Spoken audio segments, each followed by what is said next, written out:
Hello guys, आप सबका स्वागत है मेरे यूट्यूब चैनल फिनफो पर। और जैसा कि हमने अपनी पिछली वीडियो के अंदर क्यूआर कोड की इन्वेंशन तक के ऊपर बात की थी, तो आज की इस वीडियो के अंदर हम उसकी आगे की जर्नी के ऊपर बात करने वाले हैं कि कैसे क्यूआर कोड इतना पॉपुलर हो गया और उसका इस्तेमाल पूरी दुनिया के अंदर होने लगा। तो बिना किसी देरी के इस वीडियो को शुरू करते हैं, और इस वीडियो को शुरू करने के बाद प्लीज़ मेरे यूट्यूब चैनल को लाइक, सब्सक्राइब और बेल आइकन को दबाना मत भूलिएगा। 2000 पुशिंग द लिमिट। 2000 दशक के शुरुआत में बारकोड्स कंज्यूमर गुड्स के अंदर हर जगह फैल गई। जापान और वेस्ट की सक्सेसफुल टेक्नोलॉजी की सक्सेसफुल भेंट को विश्व स्तर पर रिपोर्ट किया गया था। बारकोड्स की पॉपुलैरिटी इतनी ज़्यादा थी कि सुपरमार्केट में स्कैनर की बीप की आवाज़ किसी न किसी तरीके से डेवलप्ड वर्ल्ड को दर्शाती थी। पर 2000 दशक के बीच में बारकोड्स ने अपडेट की ज़रूरत को दिखाना शुरू कर दिया था। लिमिटेड स्पेस इंफॉर्मेशन एक सबसे प्रमुख शॉर्टकमिंग थी, जिसके अंदर ये सिर्फ 20 अल्फान्यूमेरिक कैरेक्टर्स को ही स्टोर कर सकता था।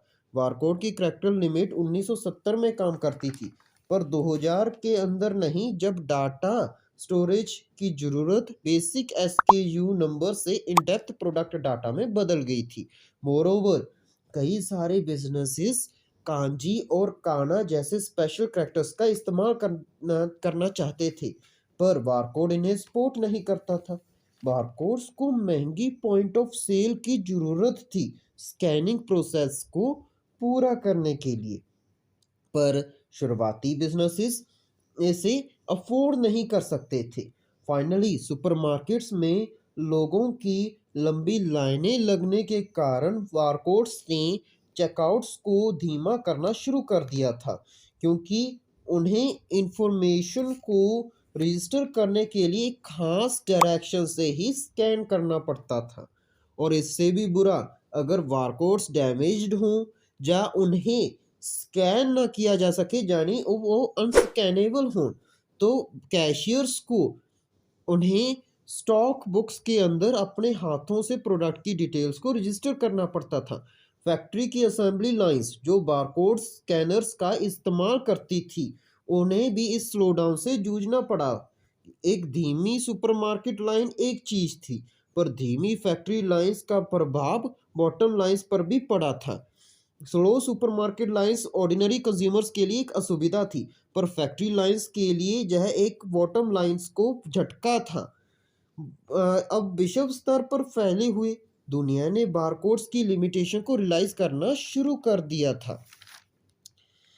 उस समय पर काफ़ी कम लोग जानते थे कि 1994 के अंदर एक ऐसी टेक्नोलॉजी पहले ही बना दी गई है जिसने बारकोड्स की सारी शॉर्टकमिंग्स को पूरा कर दिया है। और इस टेक्नोलॉजी का इस्तेमाल तो जापान की ऑटोमोटिव इंडस्ट्रीज पहले से ही कर रही थी। 2002 to 11, an outbreak, a fallout and a swing skepticism। 2011 तक के वर्षों में हाई प्रोफाइल इंडस्ट्रियल और एनवायरमेंटल दुर्घटनाओं की एक श्रृंखला ने फूड सेफ्टी पर और सप्लाई चेन की पारदर्शिता के बारे में सार्वजनिक चिंता को पैदा किया। 2002 में बीएसई के इंसिडेंट के बाद पब्लिक का डिस्कोर्स फूड सेफ्टी पर बेस्ट की तरफ हो गया, जिसे आमतौर पर मैड काउ डिसीज के नाम से जाना जाता है, और यूके के अंदर ये ब्रोकआउट हो गया। आउटब्रेक के डर के कारण लाखों पशुओं को मौत के घाट उतारना पड़ा था। इन्फेक्टेड बीफ को खाने के बाद 179 लोग यूके के अंदर और 53 लोग दूसरे देशों के अंदर वीसीजेडी से मारे गए थे। जो ब्रिटेन में स्थानीय संकट के रूप में शुरू हुआ, वह जल्द ही अगले वर्षों में यूएस, जापान और अन्य देशों में भी पाया गया। ब्रिटेन के मैड काउ डिसीज के फैलने से फूड सेफ्टी के बारे में सार्वजनिक बहस छिड़ गई, जहां पर बीफ को इंपोर्ट किया जा रहा था। वीसीजेडी के फैलाव ने यूके और उन देशों में जहां पर ब्रिटिश बीफ को इंपोर्ट किया जाता था पॉलिटिकल फाइरस्टॉर्म को बढ़ा दिया था। इस कारण से गवर्नमेंट्स और वेलफेयर ग्रुप्स ने इंपोर्ट को बैन और पब्लिक हेल्थ के आह्वान करने शुरू कर दिए थे। बाजारों में बेचे जाने वाले ऑर्गेनिक उत्पादों के सोर्स, ओरिजिन और सेफ्टी प्रोटोकॉल्स की व्यापक मांग उठने लग गई थी एकदम से। मैन्युफैक्चरर्स और सप्लाई चेन्स ने प्रोडक्ट की सारी जर्नी को खेतों से लेकर टेबल तक को पारदर्शी बनाने का रास्ता ढूंढना शुरू कर दिया था। बारकोड्स के साथ मैन्युफैक्चरर्स ने बेसिक डाटा को होल्ड करने के लिए संघर्ष किया था ताकि वो पब्लिक को इसका एक्सेस दिलवा सकें। क्यूआर कोड्स इस पहेली के संबंध में वो मिसिंग पीस बन गए थे। कई सारे फैक्टर्स ने क्यूआर कोड को एक परफेक्ट टेक्नोलॉजी बना दी थी उस जिसकी ज़रूरत उस समय पर थी। कोई भी मोबाइल जैसे डिवाइस के साथ क्यूआर कोड को स्कैन कर सकता था।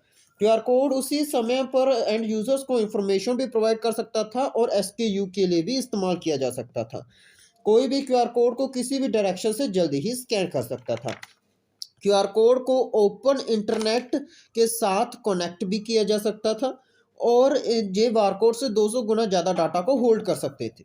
क्यूआर कोड्स के पॉपुलर होने का मेन रीज़न डेसोबेव की स्ट्रेटेजिक डिसीजन थी इसके पेटेंट राइट्स को छोड़ने की। कोई भी क्यूआर कोड को बना और इसका इस्तेमाल बिना लाइसेंस के कर सकता था। हारा ने अपने एक इंटरव्यू के अंदर कहा था कि यह इंटरनली बहस के लिए बहुत बड़ी बात नहीं है। कस्टमर्स और दूसरी दुनिया के अंदर स्टैंडर्ड को अडॉप्ट कराने का बस यही एकमात्र तरीका था। जल्दी ही क्यूआर कोड्स जापान और वेस्टर्न कंज्यूमर प्रोडक्ट्स के अंदर एक फिक्सचर बन गए।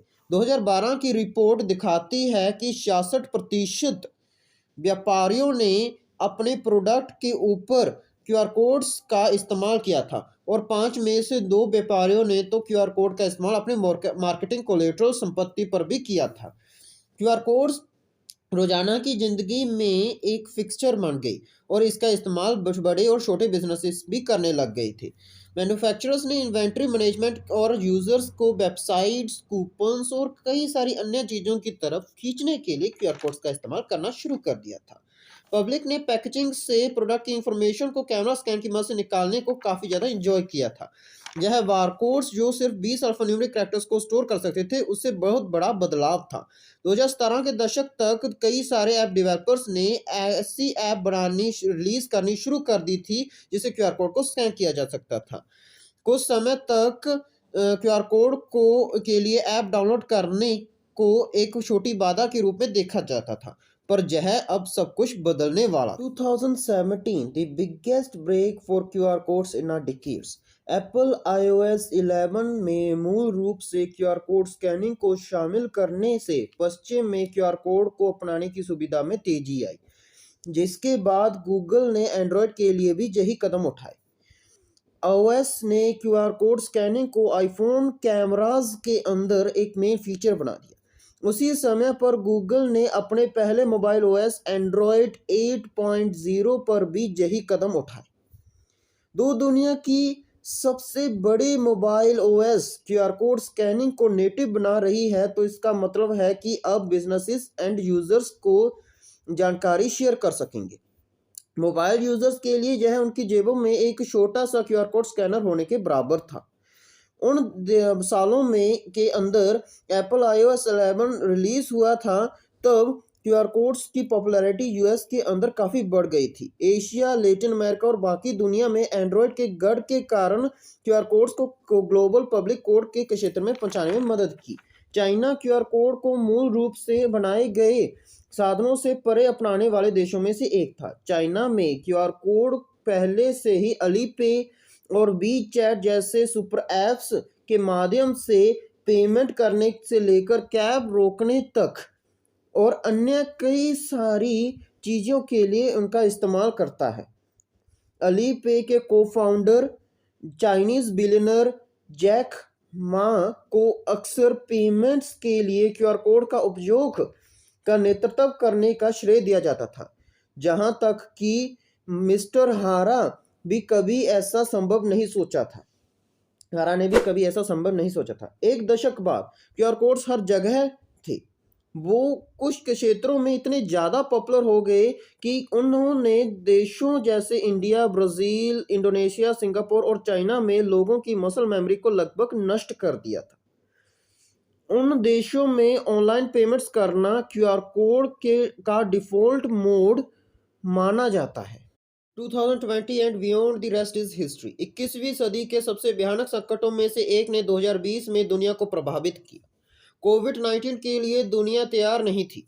इसके बाद ग्लोबल लॉकडाउन ने लगभग हर इंडस्ट्री को प्रभावित किया। बीमारी के इन्फेक्शियस नेचर ने दुनिया को कॉन्टैक्टलेस और टचलेस तरीकों की तरफ धकेल दिया था। वो ब्रेक जो क्यूआर कोड्स को फिक्सचर बनाएगा, वो हमारी ज़िंदगी में पहले से ही वहाँ पर था। कोविड-19 महामारी ने क्यूआर कोड को हर जगह फैला दिया था।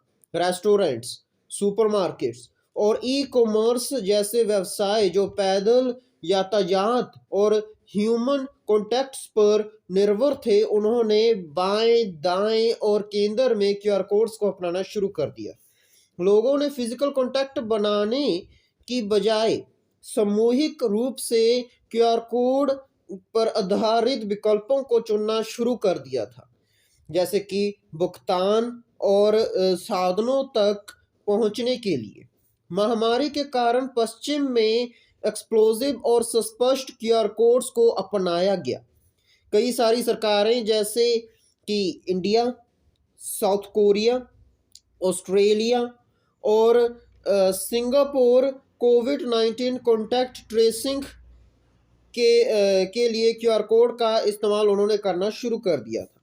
इंडिया के अंदर महामारी के दौरान क्यूआर कोड पर आधारित पेमेंट सिस्टम, जिसे जहां पर यूपीआई कहा जाता है, उसने आसमान छू लिया था।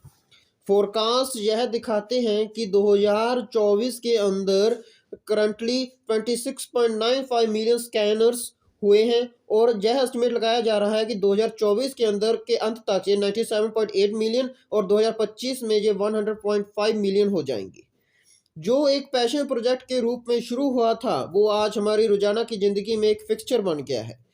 मिस्टर हारा ने गार्डियन न्यूज़पेपर के इंटरव्यू में एक कहा था कि हमें इससे कोई कमीशन नहीं मिलता। गाइस, आज के लिए बस इतना ही। तो अब हम मिलते हैं अपनी अगली वीडियो के अंदर। तब तक स्टे ट्यून और हमारे साथ बने रहेगा और बाय बाय।